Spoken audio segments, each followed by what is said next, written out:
Robert Roach is General Vice President for the International Association of Machinists. Mr. Roach started his career as a ramp serviceman for TWA and a member of Local Lodge 1056 in New York City. He is also a member of the Executive Committee of the AFL-CIO's Transportation Trades Department and the International Transport Workers Federation Executive Board and Management Committees. Mr. Roach earned a BS in Labor and Management Relations at the Empire State Labor College, and most importantly, is a graduate of the Labor Studies program at the Cornell School of Labor, the ILR School. A tremendous university, Mr. Roach. Well chosen. Thank you, Chairman Andrews and the members of the subcommittee for the opportunity to speak to you today. My name is Robert Roach, Jr. I'm the General Vice President of the International Association of Machinists and Aerospace Workers, the largest airline union in North America, and I'm appearing on behalf of International President R. Thomas Buffenbarger. I clearly know the value of a defined benefit pension plan and the vital role of the Pension Benefit Guaranty Corporation. As a former TWA employee, my pension was frozen and later terminated. My pension from the PBGC is $212 per month for 30 years of service at TWA. As a PBGC participant, I know the importance of ensuring this vital agency remains solvent. The purpose I'm here today is to prevent Northwest Airlines IM members from losing pension benefits promised to them by Northwest management. This would occur if the PBGC were forced to administer the Northwest frozen pension plans. The IM has great concern about the loss of pensions if this proposed merger is successful, which is far from a certainty. With high fuel prices, limited synergies, and a history of failed airline mergers, the Machinists Union and many other industry analysts are extremely skeptical about the merger's chance for success. If the combined giant airline fails and needs bankruptcy court protection, like the two separate companies sought on the same day in 2005, the company-sponsored pension plans could be thrust upon the PBGC. This would burden the PBGC with more than $15.6 billion in liabilities, on top of its $13.1 billion deficit for fiscal year 2007. We had the opportunity to meet with officials of the PBGC yesterday, and they are very concerned about their ability to fund pensions going forward. They are looking at different strategies, such as different asset mixes, but however, the $55 billion that they have in assets, clearly it was stated, would not be sufficient if we continue to allow failed companies, management who fail to run an ongoing concern, to dump their garbage onto the federal government. There is approximately $5.7 billion of unfunded liabilities between Northwest and Delta.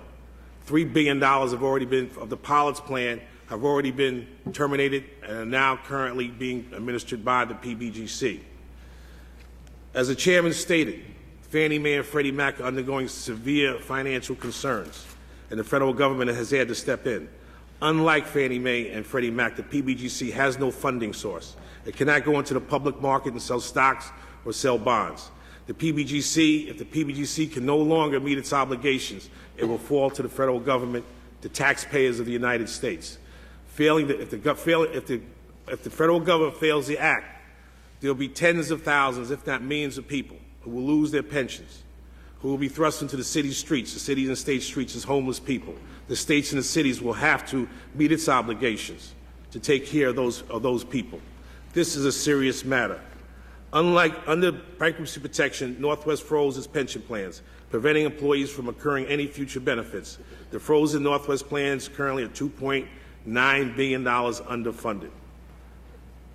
And they are not making the pension payments as a result of the PPA, the Pension Protection Act, under normal circumstances, an elongated process, which could leave the PBGC with additional underfunded liabilities.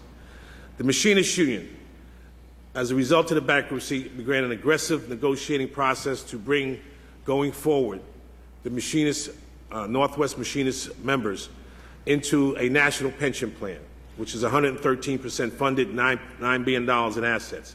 If this merger continues and gets consummated, they will surely lose benefits going forward into that national pension plan. There has been no commitment on the part of Delta Airlines to continue to fund that particular pension plan.